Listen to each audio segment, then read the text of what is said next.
So I really cannot stand Pete Buttigieg, and part of the reason is because he has been instrumental in driving down public support for policies that are incredibly important, like Medicare for All. Now, it's still very popular, don't get me wrong, but since he's entered the race and since he started to argue against Medicare for All, support for Medicare for All has been going down, and support for a public option is actually on the rise, and I think that's largely due to Pete Buttigieg. Now, when he entered this race, he supported Medicare for All, but all of a sudden, he started to take hundreds of thousands of dollars from the health insurance industry and Big Pharma and doing all of these fundraisers in the Hamptons with rich people, and now he doesn't support Medicare for All. In other words, he was never really serious about policy, and he just is running because he's a careerist. That's Pete Buttigieg in a nutshell.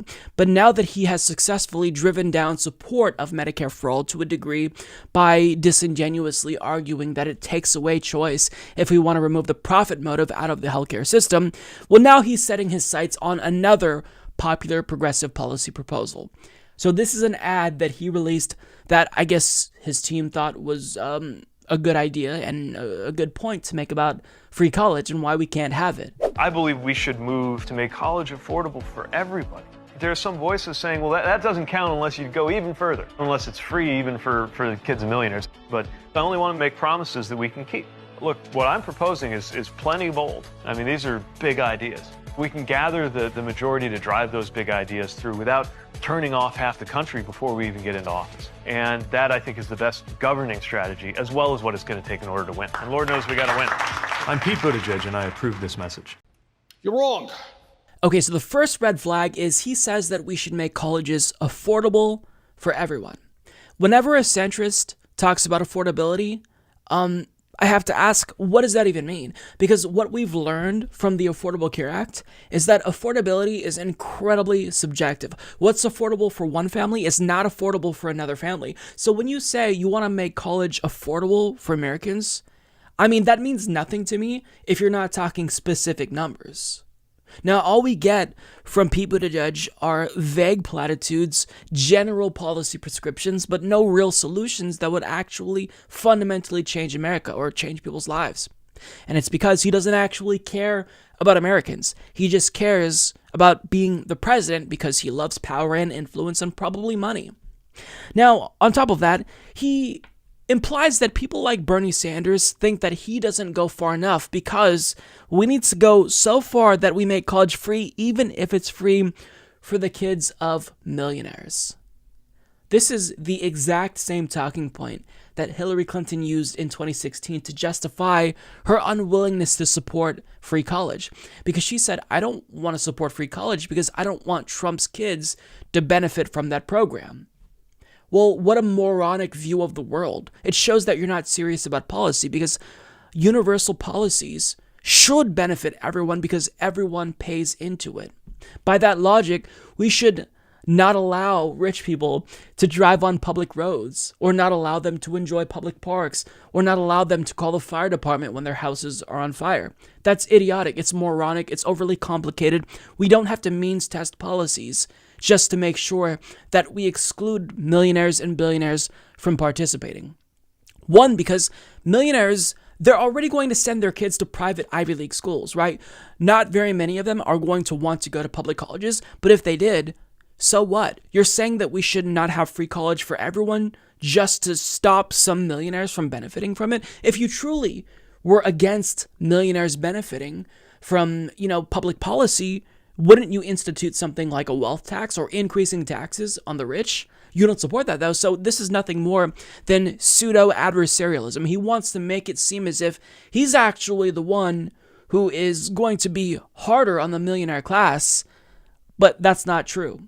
There's no point in really trying to dissect his policy prescriptions because he's not serious about anything. He just cares about his own career.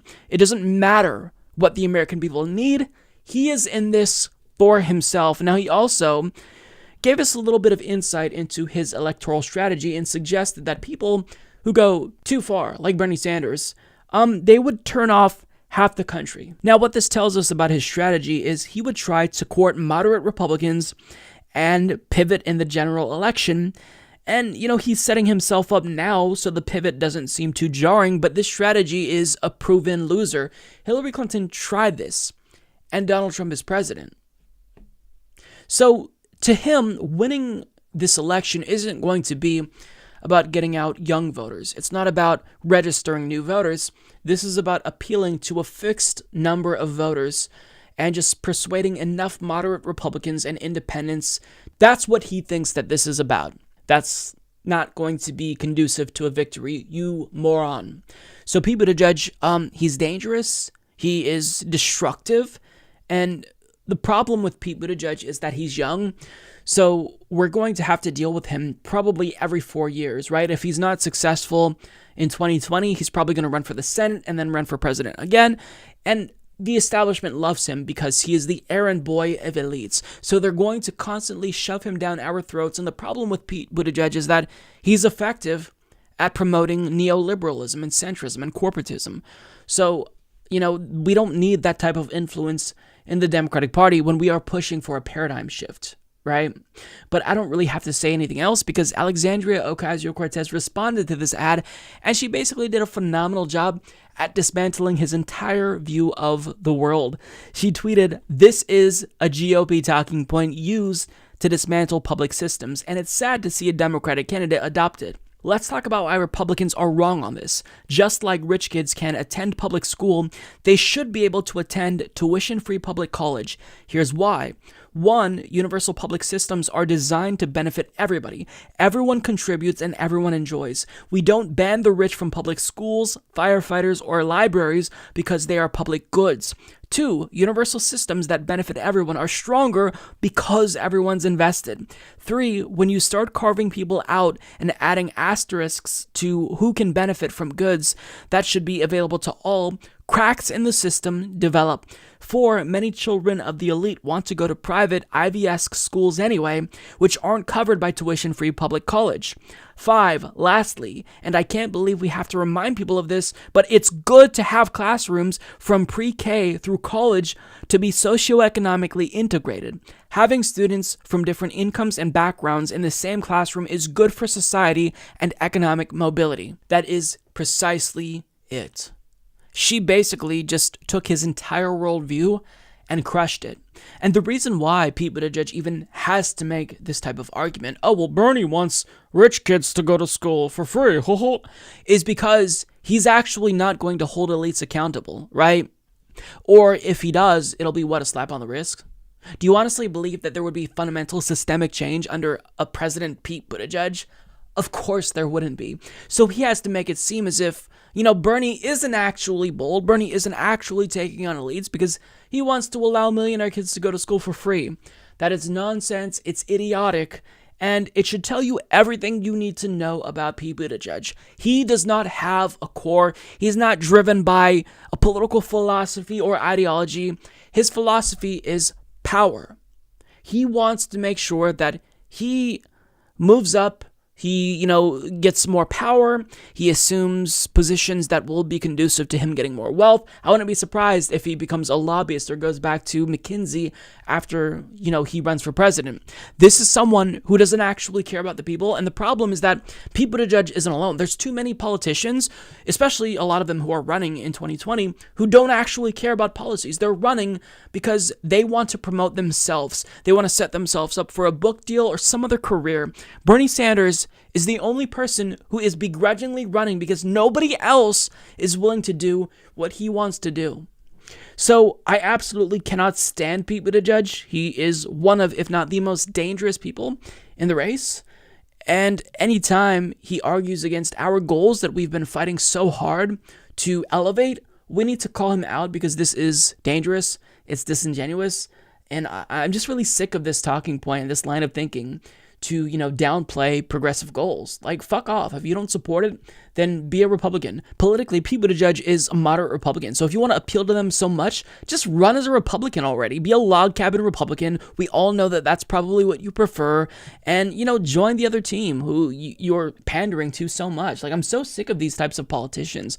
This is no longer the 1990s where you have to be a new Democrat and triangulate in order to get elected. Those days are done. If you want to win, you've got to bring out the left. You've got to bring out young voters. And Pete Buttigieg isn't going to do that. If he's the nominee, Trump gets his second term.